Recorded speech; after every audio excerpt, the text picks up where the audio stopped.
சாமிசெட்டிப்பட்டி அரசு நடுநிலைப்பள்ளி வாக்குச்சாவடி மையத்தில் தருமபுரி தொகுதி சட்டமன்ற உறுப்பினர் SP வெங்கடேஸ்வரன் தனது வாக்கை இன்று பதிவு செய்தார்.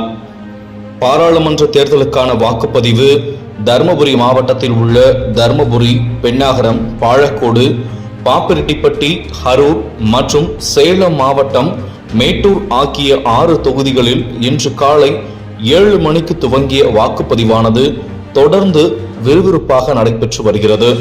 அதன்படி தருமபுரி மாவட்டம் சாமிசெட்டிப்பட்டி ஊராட்சிக்கு உட்பட்ட சாமிசெட்டிப்பட்டி அரசு நடுநிலைப்பள்ளி வாக்குச்சாவடி மையத்தில் தருமபுரி தொகுதி சட்டமன்ற உறுப்பினர் SP வெங்கடேஸ்வரன் அவர்கள் பொதுமக்களுடன் வரிசையில் நின்று தனது வாக்கை இன்று பதிவு செய்தார்.